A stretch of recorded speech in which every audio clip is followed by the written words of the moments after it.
Hey, everybody. Really excited for this chat today with a global business transformation powerhouse at Zensar with Manish. How are you? I'm doing very good, Ivan. How are you? I'm doing well, thanks for joining. Such a timely and interesting topic around AI in the enterprise, what's working, what's not working, and the future. Before that, maybe introduce yourself and Zensar and your mission and within the company. Yeah, I think uh, I'm a CEO of Zensar Technologies, 11,000 people globally, about Wow. 650 million in revenues, listed on the Indian Stock Exchange. Um, have primary markets are US, UK, Europe, and interestingly, South Africa. And I have been CEO for about 2 years at Zensar. We specialize, we are a different sort of technology services company, primarily because we just don't focus on engineering, but we also focus on experience and engagement and how you use technology to influence all these three things together, which is experience, engineering, and engagement. So, a different sort of a company, agile, fast moving, customer focused company. And, our vision and mission is, our purpose is really to make sure that we are delivering collaboratively with our employees, customers, society at large to better futures um, of mankind, so to say. Oh, I love that. I love the mission. And you've seen a lot from your time at Infosys to now leading Zensar. You've seen a lot of projects go right, but you've And, also seen. and enough projects go wrong also. So Well, that's what's a little more interesting to discuss. Is what where are companies going wrong when it comes to rolling out AI to their employees or even their customers? What are some of the pitfalls, roadblocks that you're seeing? yeah, I think first of all, even I have a slightly different view. I think we as an industry have done a great disservice to calling this thing as AI. So I'll Mm, start with there. From there, see, essentially, what we have is a great tool set for pattern recognition, be it pattern recognition on the spoken word, the written word, the videos, any sort of content, and the ability to look at these patterns and predict what is going to come after that.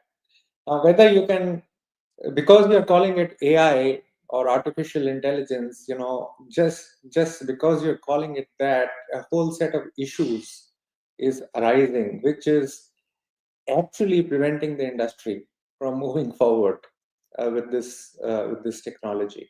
So I would first of all say the biggest problem in adoption of AI in the industry is understanding what this technology is capable of, and also understanding what this technology is not capable of, right? And we are going into artificial general intelligence, and suddenly everyone will humans will be replaced, and all sorts of things will happen. That is not that is not really the case. At least it is not going to happen in the next decade or so. Maybe it will happen after that, I don't know. So I would say the biggest problem is thinking of this technology as artificial intelligence or intelligence, and hence limiting the use cases and limiting the possibilities to which you can apply this technology to. So that is the biggest hindrance to adoption. And maybe you've not heard this from others, but that is what I personally feel as I look at all the hype around this technology. wow, it's quite a pragmatic take. You're not just pumping the sunshine pump here. That's interesting. I've read you. You also see a lot of AI projects failing not because of the tech, inherently, but because they're not built for the people using them. Talk about that user experience, employee experience, customer experience. What's missing there? Well, I think first of all, the first thing that mistake that people are making is they're making the AI engine the hero. It's not the AI engine that needs to be made a hero. It's the people who are using that engine who have to be made heroes. Okay. So that is the first issue that I would say that if you go and tell a person that, hey, start using this, and by the way, out of the 1,000 of you, maybe 100 will be left after this. Okay. Then, that adoption is not going to happen. But on the other hand, if you tell them that, by using this technology, you can answer your customers' questions in 5 minutes instead of 15 minutes, that is position the technology as amplifying human experience, not reducing human experience, right? So I think that is one of the key things that is the problem. The second, from a human element, the problem is that uh, you have this what you call a new job description called prompt engineers. Mm. Now, a prompt engineer is not it's a specialized role. Unless until how can you even talk about AGI or AI, etc., if you can't even have a human to human kind of conversation with the tool. So I think as far as the human element of this technology is concerned, those are the two things that are extremely, extremely important. And the final thing is the technology today doesn't have the intentionality or actionability, right? So it can tell you do this, but it cannot go and do the thing itself. And that is why I feel that the first big use cases of this will come either through agentic AI or actually through robotics. Mm. And you will be surprised to see the development that this technology will have, the impact that this technology will have on robotics stuff. And we are not seeing it here, but if you look at what China is doing on with this technology in robotics, it's eye-opening, really. And that brings us to that intentionality or actionability of the technology overall. So I would say that those are the three big things that are hindering the adoption of this technology. Oh, great insight. So I, as a content creator, broadcaster, podcaster, I mean, I'm using AI tools all day long. I'm a tech geek, but I don't think I'm the norm, as for obvious reasons. A recent Pew study showed that most workers don't use AI much at all, really, in their day-to-day jobs. Why do you think that? Why is adoption still so low? Well, I think first of all, what has been presented is a very very high level or a very initial version of the technology. So what has been presented is, as if you think about integrated circuits or chips today, and you look at the transistor that was originally done here in Bell Labs in New Jersey, right? I mean, there's a huge difference there. So, from a technology perspective, what has been presented just now is really that initial transistor. It is not the integrated circuit or chips that we are accustomed to. And when that happens, people play around with this technology and see where the sweet spot is and where they can utilize it. So we are still in that process as of now.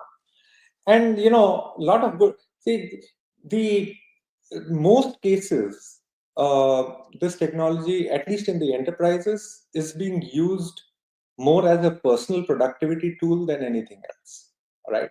So yeah, I get like 100 documents every day to read it. I'll dump 5 documents and say summarize these. Then I'll decide whether it's worth reading or not.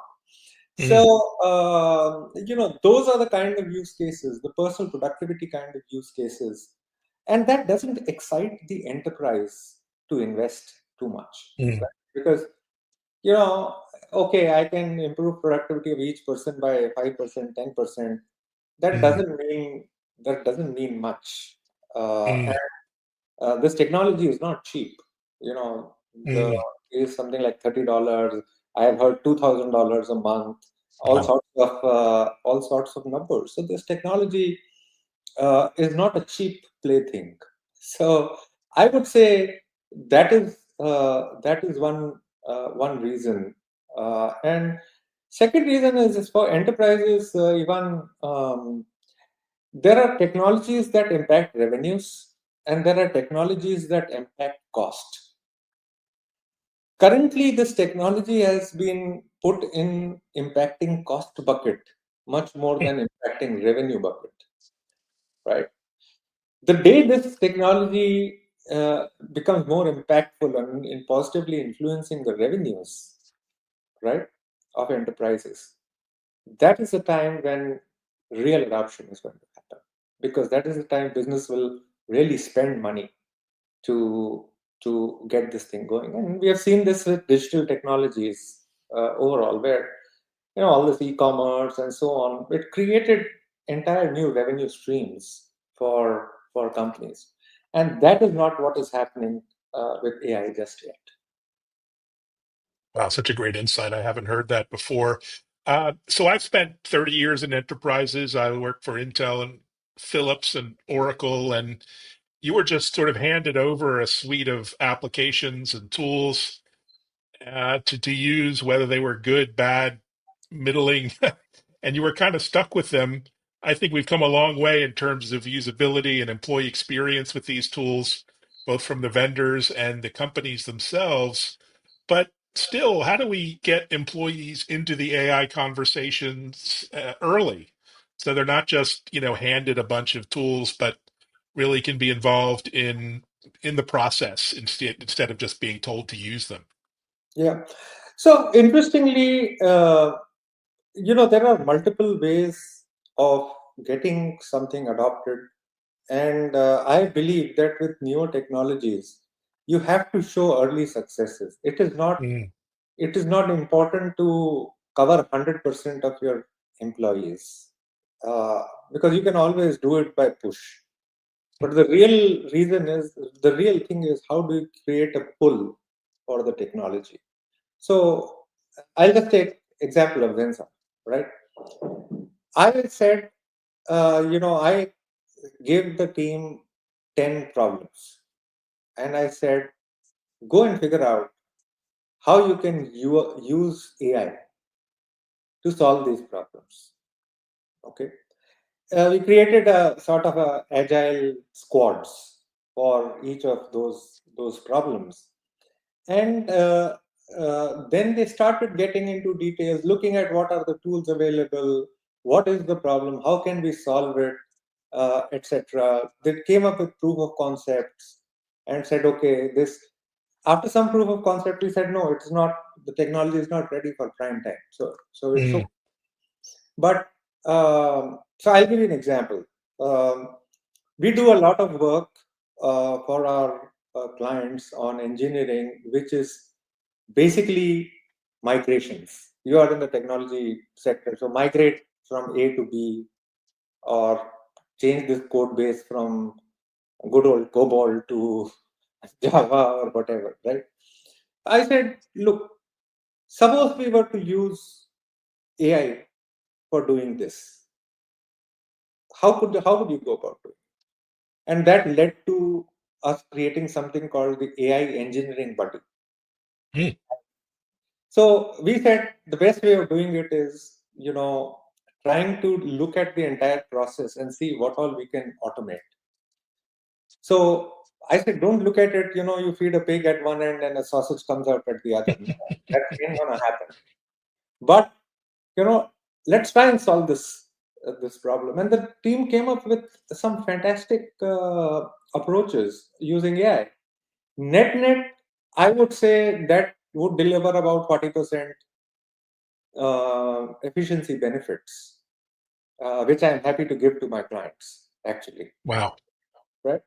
So and similarly, I said, okay, this content creation, so as I said, we work with experience and on engagement. Experience is basically design, and engagement is basically marketing and services. So content is key for us.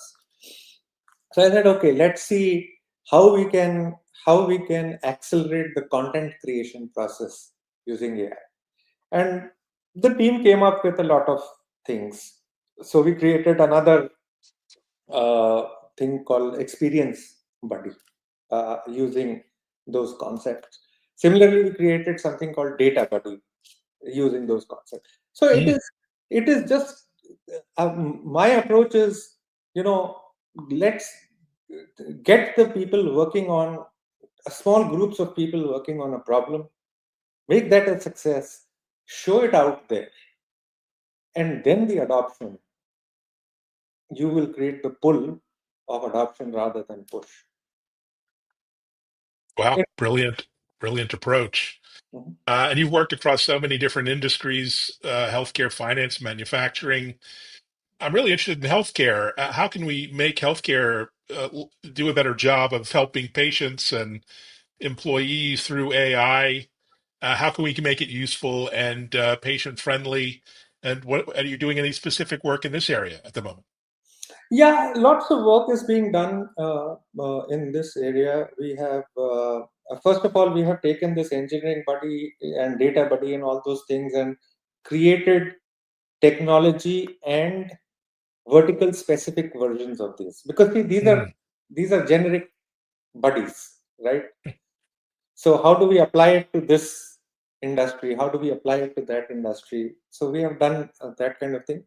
But very interestingly, even since you have been in the industry, guess who was the first real AI? What was the first real AI tool which was much hyped and talked about? Watson. It might have been the MIT chatbot, the Eliza chatbot. I don't know. That goes way back to the 70s, so I'm not sure. What I would say Watson, Oh, IBM, Watson. if you remember. Yeah, And yeah. they tried to, again, the idea was one of the big sectors that they focused on was healthcare. But Mm, again, the problem with healthcare, with any AI, is that any AI will have an error rate. mm. And what is the tolerance for an error rate in healthcare? Zero, right? So, first of all, I would say in healthcare, one should only be looking at, or no, I wouldn't say only, primarily be looking at um, enhancement of individual productivity and process productivity rather than replacing people. So for example, we have done something, one one big issue in healthcare and life sciences, a very mundane issue, is a lot of documentation has to be done. Mm. There are customer charts, this, that. Now, that is not the most sexy problem. Okay. But we said, okay, this is a lower risk problem. So we took up something on adverse event reporting, for example, and we created a tool set on adverse event reporting. Okay. Similarly, again, we said uh, um, we use computer vision and LLMs to do diagnostics or Mm. diagnostics recommendations. So, you can feed it an X-ray and it will tell you based on that, okay, I see some discrepancies here, there, etc., etc. But it is augmenting the pathologist. It is not augmenting. It's not saying that, oh, this is the thing. So it is trying to show whatever we are trying to do is how do we augment the human capability and efficiencies in that area rather than trying to replace uh, them. Because, as I said, even the best AI has significant error rates today. And healthcare, you cannot afford any error rate. And ironically, medical errors are prolific in the industry. Yeah, It's actually shockingly one of the leading causes of death is medical errors by humans. yeah, And yet the irony is machines could do in some ways perhaps much better. So there's a big disconnect yeah. there, And which needs to be fixed. how do we come? So that's why the concept is more around how do we augment human capability Mm. and improve quality rather than. Unfortunately, the conversation always goes into, oh, this will replace me or this will replace that. That ain't gonna happen. At least in healthcare, it's not gonna happen. I can tell you very easily. Yes, indeed. Final thought here, fast forwarding to 3, 5 years, what are you doing to get yourself and your team in a position to take advantage of this opportunity and also avoid disruption that might be coming for your business? Only Yeah, the paranoid survive kind of idea. How do yeah. you see that unfolding for you and the team? No, that's a great question, and I normally sleep very well, but sometimes when I wake up, that is one question I have. So I would say, uh, first of all, what my um, my mandate to the team is that we need to bring in AI in every aspect that we are doing. So you will not believe it, but I actually track that if I am giving a customer proposal, how many of them have AI AI related thinking into it. Not because at every proposal should have AI, but I want to make sure that people are thinking. My team is thinking that, okay, if I am proposing this to my client, how can AI help in this, right? So the idea is that you have to. What I'm trying to do is uh, get the entire team to look at all our processes and say how they are going to use AI in that process, right? For example, we have a methodology for implementing, say, Salesforce at a Mm. customer. Now, I was going through some of the stuff that we were doing, and I said, hey, we should actually come up with a Zensar specific methodology for Salesforce implementations using Mm. AI. Okay.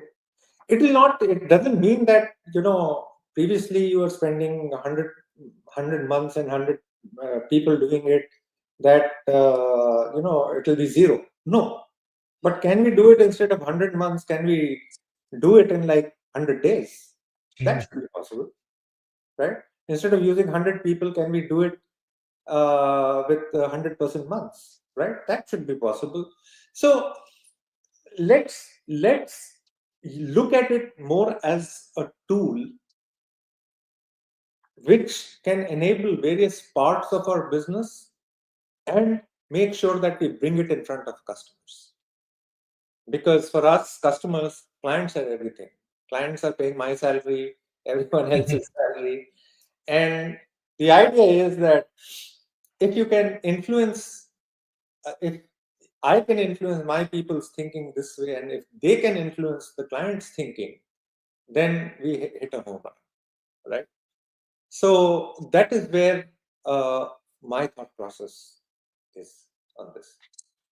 Well, definitely on that sort of mic drop moment, this discussion was a home run. I learned so much, and I really look forward to following your progress onwards and upwards. Thanks so much. Thank you for having me, Ivan. A pleasure talking. Likewise. And thanks everyone for listening, watching, and sharing.